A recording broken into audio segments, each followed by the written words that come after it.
Hello everyone, another weekly update has just dropped with a lot of information that you guys should probably know, so we're gonna go over it. All of these notes that I'm about to go over are in a link in the description if you just want to read them. I'm basically going to be going over all of the notes and just giving my thoughts on them.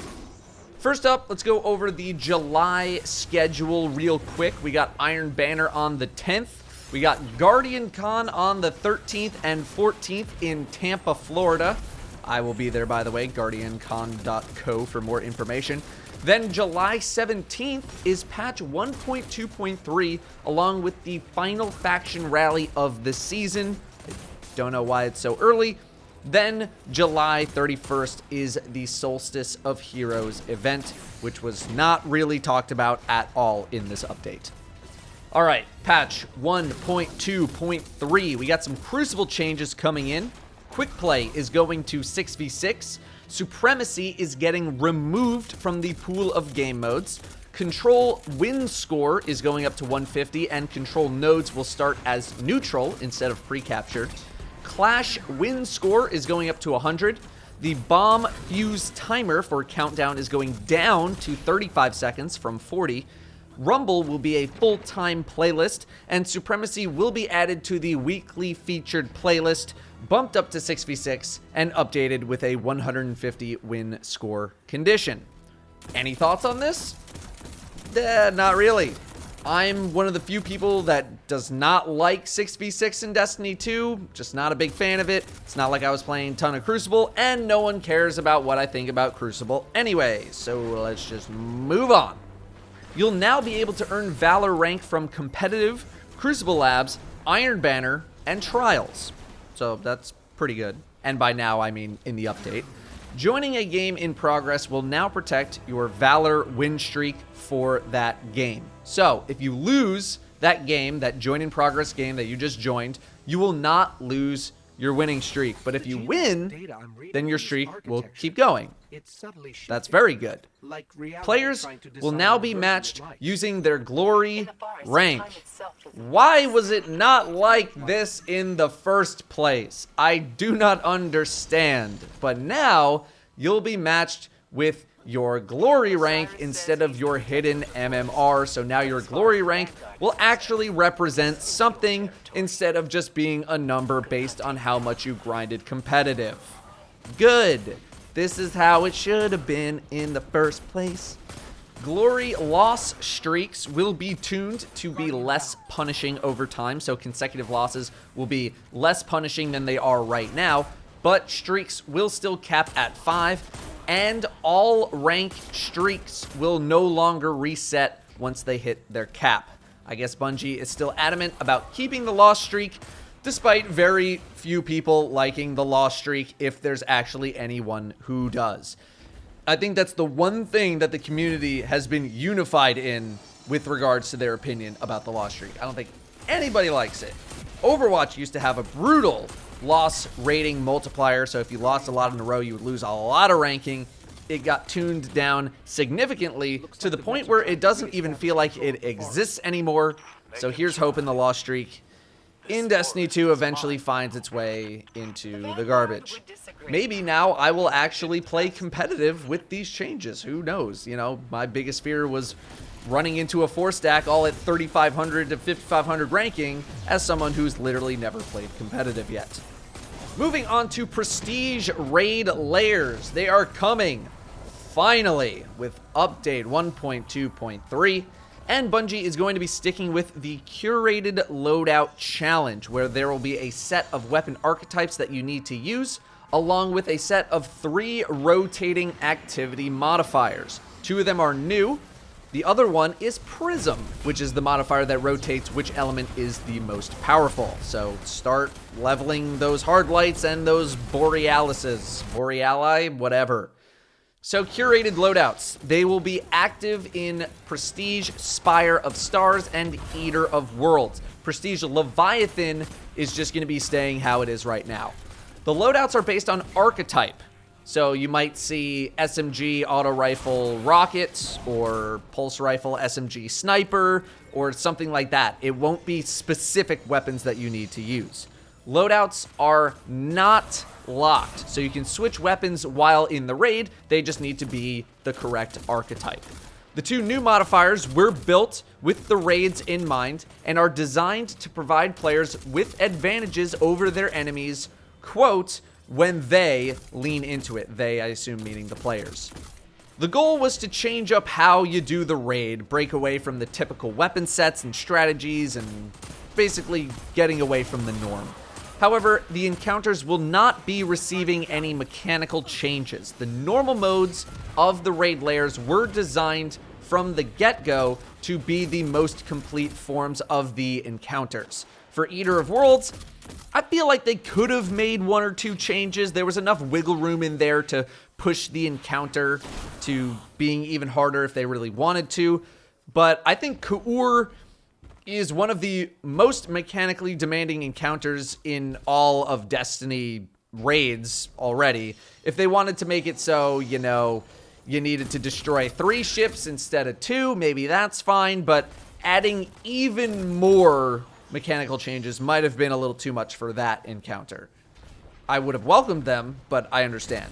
Plus, I'm fine with them not trying to force encounter changes if they were already designed to be at their maximum potential. Would I prefer additional mechanics? Absolutely. But it's fine. I know some people also just want the Prestige Lairs without these loadouts and modifiers and all of that. It doesn't seem like that's going to be happening.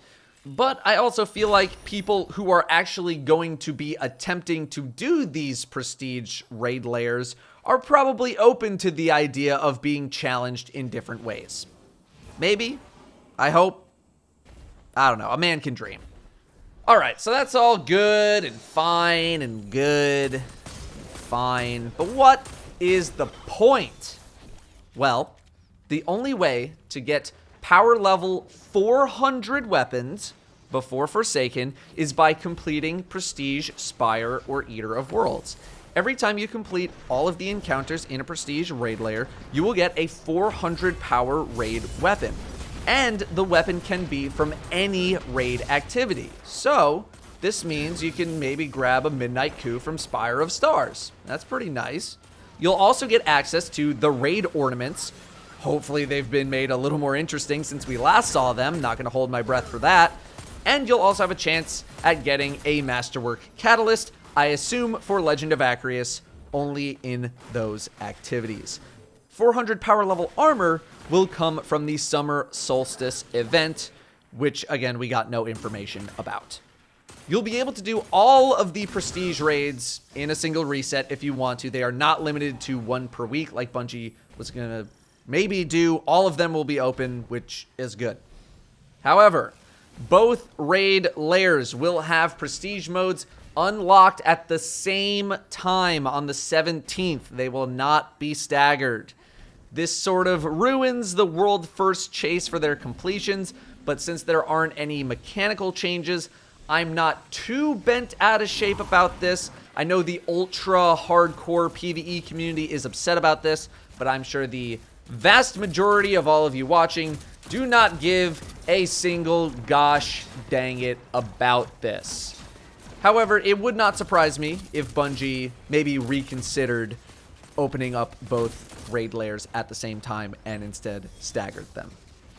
The next thing is costs and collections. The collections tab is coming with Forsaken, a place where you're going to be able to track and save all of the items that you get while playing. Well, at least a lot of them. How is that going to work? Well, with regards to year 1 of Destiny 2, collections will include any weapon, armor piece, ghost, ship, sparrow, emblem, or shader available in year 1. I do not know if that includes common, uncommon, and rare items. I don't know if it's only legendary. I would like clarification on that, and I have asked. This effect is retroactive to Warmind. So what that means is that if an item was in your inventory when Warmind launched, which was May 8th, and it's something that will be tracked by collections, then it'll be in your collections when Forsaken rolls around. This also means that you're able to dismantle items in your inventory right now and they will be in your collections tab in Forsaken. Again, I don't know if that includes common, uncommon, and rare items. This is what Bungie says. Those are the rules. That's what's going to happen. I am a paranoid person. I am still going to hang on to my stuff. I know I probably don't have to, but I'm going to do it anyway. This does not include consumables, but it has been clarified by Bungie on Reddit that shaders are not consumables with regards to this. So technically speaking, they should be safe to delete. Again, I'm paranoid. I'm going to save them. And again, common, uncommon, rare items, you might want to hang on to those as well until we get clarification. What about year 2 stuff? Well, I imagine ships, ghost sparrows, all that will be saved. But since legendary weapons and armor will be getting random rolls, Bungie decided after toying with many different ideas that the plan is to not allow people to store their legendary weapons and armor in their collections tab. Bungie is looking at long-term solutions for storing exact perk rolls in collections, but it doesn't seem like it'll be here for Forsaken. Essentially, trying to do stuff like fixed perks in collections, buyback limits, reroll mechanics, and whatever else they came up with. It just ended up being too problematic, so I respect the decision. It would be nice to have that ability to track all of those different combinations in the future, and hopefully they can devise some sort of a system to let us do that.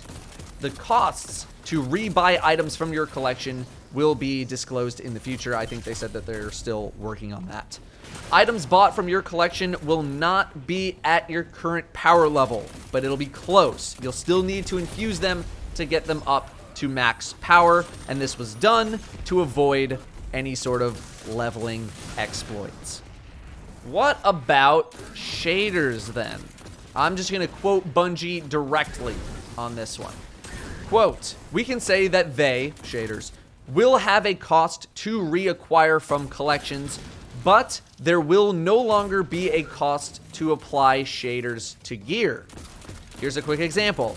Let's say that you just got that sweet Callus's treasured shader to drop from the raid. You'll be able to apply it immediately at no cost. If you want that specific shader on all of your weapons, your armor, your ghost ship Sparrow, you'll need to pay some glimmer to reacquire a handful of copies straight out of the collections. End quote. What this sounds like is that if you get a shader, it'll just be in your collections tab and you can buy as many copies as you want after you get it. I cannot confirm it as being exactly that, but it sounds like that's what the deal is going to be. So what currencies do we use? Well, that all depends on the source of the shader.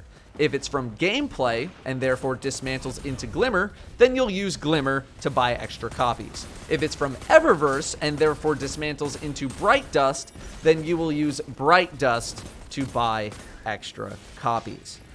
I think this is a pretty solid compromise to the shader issue, assuming it works how I think and hope that it'll work. It'll keep Glimmer actually important in the game. I think Glimmer should matter, so yeah, good compromise. You know, that's good. That's fine. That's about it for all of the update notes. I like what I see for most of this. No huge complaints from me. Most of the things here seem pretty reasonable. I'm sure the public has their specific gripes. You know, Lost Streak still exists. That's one I agree with. You know, I don't think it should. Shaders should just be free all the time. I'm kind of 50-50 on that one. I don't mind them still costing Glimmer from the collection or Bright Dust.